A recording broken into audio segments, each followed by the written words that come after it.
Top quality और consistent performance के लिए सिर्फ सिल्वर पंप्स। टॉप क्वालिटी और कंसिस्टेंट परफॉर्मेंस के लिए सिर्फ सिल्वर पंप्स, नाम याद रखना। ज्यावेळेस उद्धवजींचं सरकार होतं त्याच भारतीय जनता पार्टीचे लोक कोविड असताना ते कोण वकील आहे सदावर्ते त्यांच्यासोबत एसटीच्या विषयावर उपोषणाला बसले होते, आंदोलन करत होते। आता तुमचं सरकार आहे, किमान पगार तरी पूर्ण द्या। एसटीचे कर्मचारी दिवस रात्र मेहनत करणारे कंडक्टर असतील, ड्रायव्हर्स असतील, 65 एक तर तुटपुंजा पगार आणि त्यातल्या त्यात 65% पगार एसटी कामगारावर अन्याय। हे दिसतंय की आर्थिक स्थिती राज्याची कशा पद्धतीने सुस्पष्ट दिसते। जर आपण कामगाराला पगार एसटी कामगार देऊ शकत नसेल तर मला असं वाटतं आपण राज्यकारभार करणं हे व्यर्थ आहे। साखर आयुक्तांनी राज्यातील जवळपास 15 साखर कारखान्यात जप्तीच्या नोटिसा दिल्या। शेतकऱ्यांच्या हक्काचा डिफरन्स जो आहे 246 कोटी रुपये शिल्लक आहे ते द्यायला साखर कारखाने टाळाटाळ करताना आयुक्तांनी जप्तीची कारवाई। बरेच कारखाने असं करतात, शेतकऱ्यांकडून वेगळ्या पद्धतीनं जे डिपॉझिट असतात, वेगळ्या कारखान्याचे त्याला वेगवेगळे पद्धती आहेत, परंतु नंतर कारखाने हे द्यायला जीव काढतात। खरं तर शेतकऱ्यांचा हक्काचा तो पैसा आहे, तो काही कारखान्याच्या मालकीचा नाही आहे। आणि म्हणून साखर आयुक्तांनी नुसती नोटीस काढून तर कारवाई केली पाहिजे याच्यावर। आणि या कारखान्याने शेतकऱ्यांचं जे काही त्यांच्याकडे बाकी आहे थकबाकी ती त्वरित दिली पाहिजे। अशा पद्धतीनं साखर आयुक्तांना पावलं उचलावे। मला असं वाटतं नुसत्या नोटीस देऊन साखर कारखाने गेंड्याच्या कातडीचे साखर कारखानदार आणि म्हणून त्यांनी शेतकऱ्यांना त्यांचं थकीत जे काही वेतन आहे हे सगळं देण्यासाठी कडक पावलं उचलावे असं मला तरी वाटतं। औरंगजेबाच्या कबरीनंतर रत्नपूरचा विषय आता वर येताना दिसतोय। पालकमंत्र्यांनी स्पष्ट सांगितले की रत्नपूर केल्याशिवाय मागे हटणार नाही। हे पण रत्नपूर झालेलं आहे 20-25 वर्षापूर्वी। शिळ्याकडीला ऊत आणायला काही अर्थ नाही। त्या शहराला रत्नपूरच म्हणतात। पालकमंत्री नवीन काही म्हणत नाही आहे। पालकमंत्र्याला चांगलं माहिती आहे की रत्नपूर आधीपासून म्हणतात। आमचे सगळे रेकॉर्ड बघा, कागदपत्र बघा, त्याच्यामध्ये रत्नपूरच उल्लेख आहे त्याचा। आता हे नव्याने रत्नपूर करणार रत्नपूर झालेलं आहे। पण ते अधिकृतपणे करण्यासाठी तुम्ही त्यांना पाठिंबा द्यावा असं सुद्धा त्यांनी आवाहन केलं। मला असं वाटतं आत्ताच्या घडीला ह्या एसटी कामगाराचं 65% वेतन दिलं पाहिजे। त्यांच्या खात्यातून कोट्यवधी रुपये मायनस केले ते पाहिले पाहिजे। आधी त्या विषयाकडे लक्ष द्यावं अशी माझी त्यांना विनंती आहे, सजेशन आहे। शहाजीभाऊ पाटील असं म्हटले की संजय राऊत यांनी पुन्हा एकदा महाभारत वाचावे। महाभारतातील संजय हा श्रीकृष्णाजवळ बसलेला नव्हता तर आंधळ्या धृतराष्ट्राजवळ बसलेला होता। त्यामुळे संजय राऊतांना उद्धव ठाकरे धृतराष्ट्र आहेत का असे म्हणायचे होते का? शहाजी पाटील वगैरे मी नाही बोलणार त्याच्यास। तुम्ही जरा शहाजी पाटीलवर काय बोलायचं?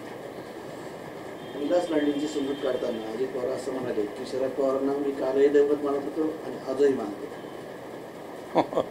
आणि या दैवताला मी कालही लाताडत होतो आणि आजही लाताडतो। काय काय बोलले त्यांच्याविषयी, वयाविषयी बोलले आणि काय दैवत मानतात? बनावट बोगस औषधी, जुनी औषधी, एक्सपायर झालेल्या औषधीचा विषय मागे सुद्धा त्यावर तुम्ही भरपूर मागणी केला होता, तो विषय पुन्हा येतो। नाही, याला तर आरोग्य खातं जबाबदार आहे।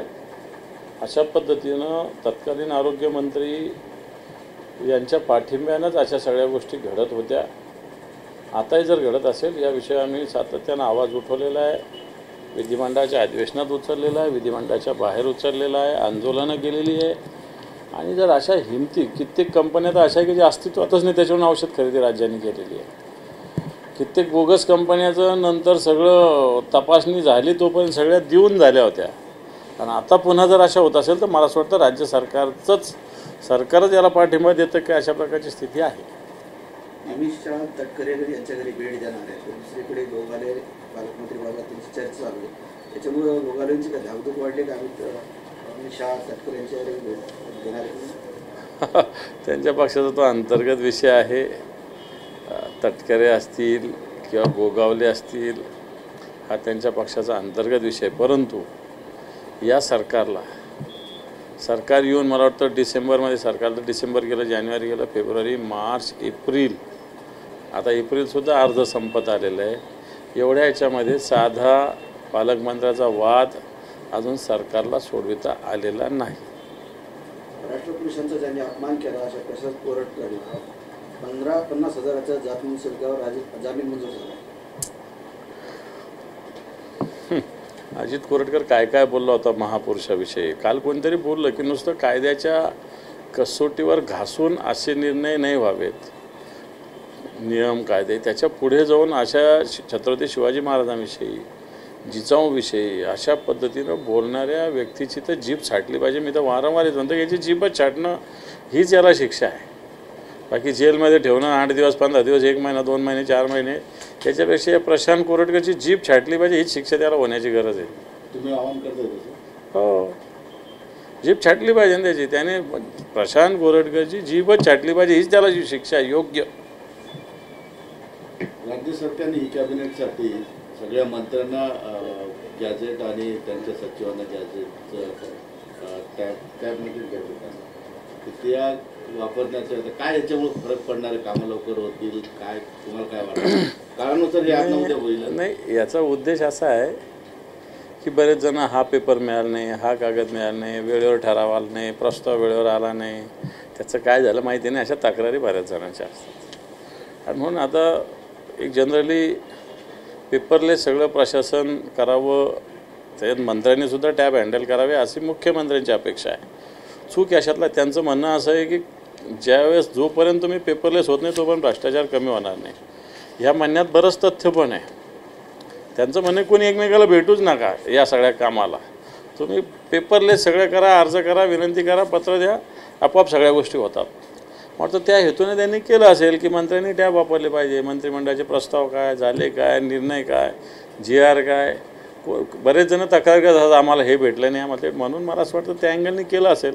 पण हे पाऊल तसं उचलणं आवश्यक आहे मला तरी वाटतं की अशा पद्धतीनं मंत्री असो किंवा सचिव असो यांनी अशा पद्धतीने टॅब असो, iPad असो, लॅपटॉप असो या सगळ्या गोष्टी वापरणं आताच्या घडी तरी आवश्यक वाटतं मला। सामान्य पब्लिकला कनेक्ट करता येईल का नाही करता येणार? आज किती लोकांकडं स्मार्टफोन आहे, लाखो करोडो लोकांकडे आहे। लोकांमध्ये मी तर म्हणतो काही विधिमंडळाच्या दौऱ्यावर बाहेरच्या देशात गेलो होतो तर कधी कोणत्या माणसाकडं काम आहे तिथं कोण अधिकारी काही माहिती नसतं, ऑनलाईन सगळे पत्र जातात। मी उदाहरण सांगतो, एकदा मी मागे वेल्सला गेलो होतो इंग्लंडमध्ये आणि रात्री असंच फिरायला गेलो होतो, तिथल्या पोलीस स्टेशनमध्ये मी गेलो होतो, पोलीस स्टेशनला बंद होतं, कोणीही नव्हतं पोलीस स्टेशनला।